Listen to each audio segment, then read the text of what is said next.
Someone asked me to respond to an old Cold of Dusty video, and I was like, okay, I can do that. So, since the video itself isn't too long, we're not going to be here for quite some time, so let's go ahead and take us away. Christians message me all the time, and they're like, dude, we love your show. Even though you're making fun of Christians, we know you're making fun of other Christians. You're not making fun of us. You're making fun of these ignorant, ridiculous, crazy Christians, and we love watching that shit. And I'm really flattered by it. I am. I'm flattered that there are Christians out there that like my show.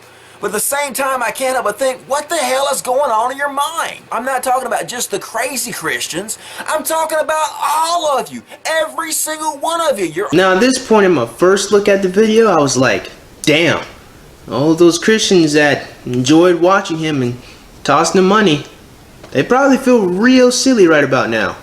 And I do have to say this, I find it very interesting that Dusty actually needed to make a video where he had to verbally state that he feels this way about all Christians. I mean, I kind of figured that that's just that was kind of par for the course. I find it interesting that anyone actually thought that he was specifically talking about a one-off group of Christians instead of using that one-off group of Christians to represent the whole of us. I'm just saying, I just find it interesting that no one was able to figure that out until he flat out said it. I just kind of thought it was a little obvious that he meant all Christians. All following ancient fairy tales that are written by primitive screwheads. It's not true. Because you say it's not true, then it's not true. That's how logic and facts work. You just say it, it's not true. If you believe any of this shit, I'm talking about you. You are part of this fucking craziness. It's this global mental illness. Now, let's take this into consideration. I mean, the video is 2 years old, and the migrant crisis wasn't really much of a crisis or anything like that. I mean, I'm pretty sure a couple of refugees were swarming, but now that I think about it, I wonder if Dusty ever looks back on this video, if he does, and stops and says, you know, I spent a lot of time talking about stupid, silly shit Christians do. I wonder if I should have spent all that time actually talking about, all of the crazy radical Islamic terrorism.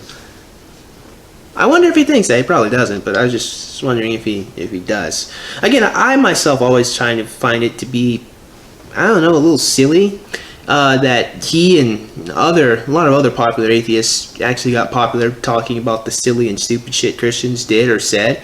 I mean, I know it makes people feel smart to say that I'm not that dumb or, ooh, look at this dumbass, but I mean, is there really anything you actually get out of that? Do you actually, I mean, I know you feel smart, but do you ever actually learn anything from constantly saying that the other individual that you don't like is dumb? I just find it to be a silly thing to do. I mean, to constantly say that someone else is stupid over and over again while they constantly tout the same thing you already know before.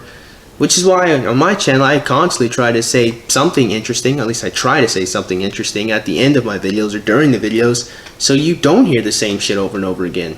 I mean, I try. Whether I'm successful or not is up to the viewer, but I mean, I try, and I honestly just don't see the appeal of constantly saying that someone is really fucking dumb all the time just because I don't like what they've said.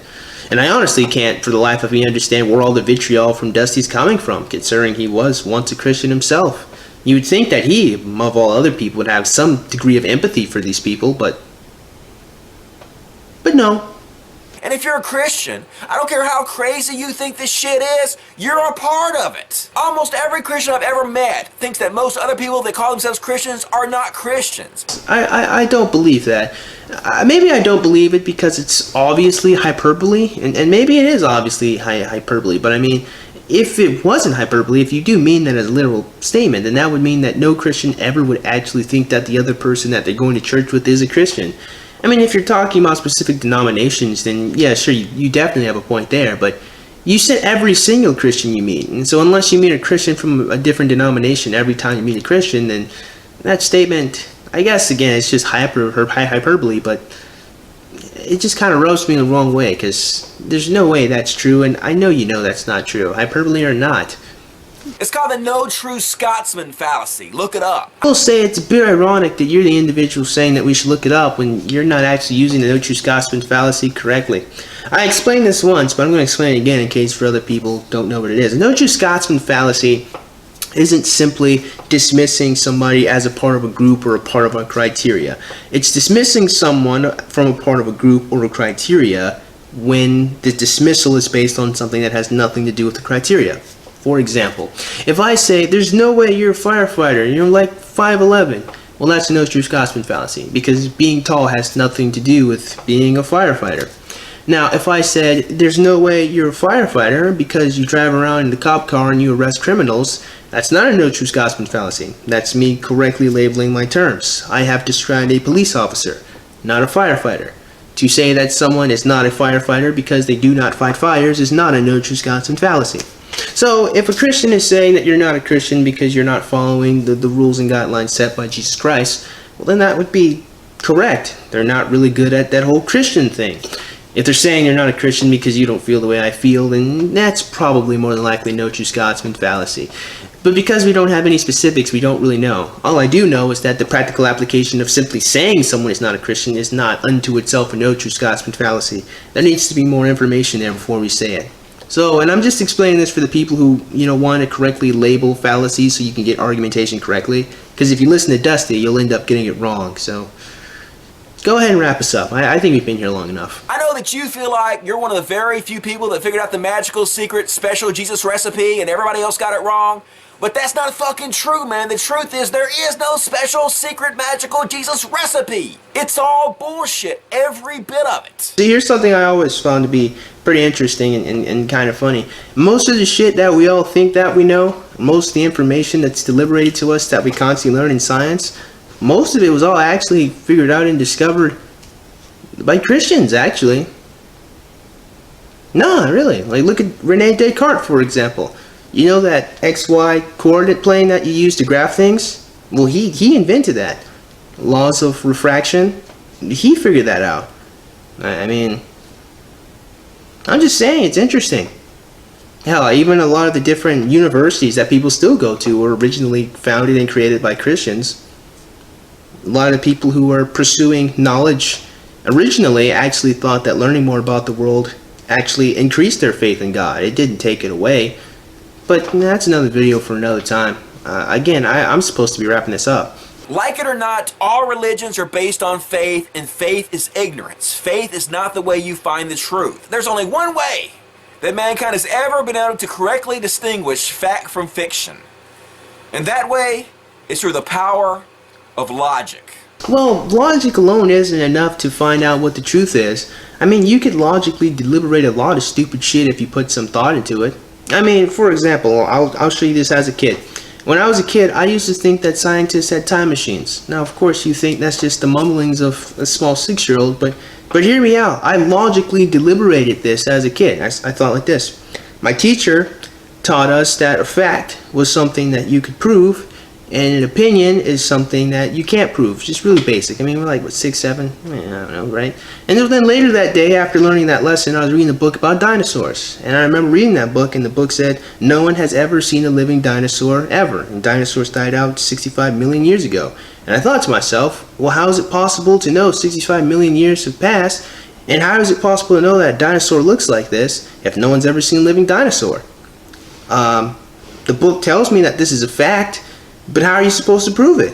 Well, logically, the only way you could prove this is if you had a time machine and went back 65 million years. And the only way you could prove that a dinosaur looked like this is if you saw one 65 million years ago. And that is how, as a 6-year-old, I logically concluded that scientists obviously had to have a time machine and they went back in time and studied dinosaurs. Otherwise, everything that they said about dinosaurs is just an opinion. But obviously, as a kid, I was fucking wrong. You see, logic isn't enough in order to determine what the truth is. You have to have correct facts and correct premises in order to come to those conclusions. Now, whether there's any correct fact or conclusion about God or whatever, it goes beyond the scope of this video. But to wrap the video up, I do have to say this. I find it interesting, or damn near peculiar, that, I guess more from a content creator point of view, that you would bite the hand that feeds you. I mean, sure, most of Dusty's audience is, atheists that want to feel more intelligent than what they actually are. In fact, Dusty kind of always struck me as that atheist. He just kind of wants to feel more intelligent than what he actually is, so in order to look smart, he has to compare himself to someone stupid. So he looks intelligent by proxy of someone dumb. So he's always struck me as that, and I imagine that that makes the bulk of his audience as well. But what really gets me more is, again, why would you even want to have this battle? Why would you want to make a video where you alienate a chunk of your audience? I mean, if these people enjoy what you do, shouldn't they just enjoy what you do? Shouldn't you be happy that they're there? I guess this doesn't really irk me as a Christian. I mean, I don't really care if someone disagrees with me or calls me stupid. I'm an adult. I can fucking deal with that. But as a content creator on YouTube, I guess it kind of rubs me the wrong way, because I imagine that you should appreciate the people who watch your channel. Atheist, Christian, Muslim, whatever. I mean, if someone's watching your stuff, that's good for you and that's good for them. They might learn something they never knew. But to alienate them just doesn't sound like good business to me. Unless, of course, you want to create a niche product, sure, but creating a niche product on a place where everyone can, you know, has free access to it just doesn't really sound really smart to me. But, I mean, yeah. That's his prerogative, I guess. I'm just saying, I don't understand why you would get upset at a chunk of your audience. I don't understand why you want to alienate them. Unless you honestly, truly just did have that much vitriol for them. Yeah. So with that being said, man, I certainly hope you guys enjoyed today's video. And if you did, man, go ahead and click the like button. Yeah, shoot, go ahead and click that subscribe button. Comment in the comments below. And as always, you guys have yourselves a great day. And I'll see you cool cats soon. Adios.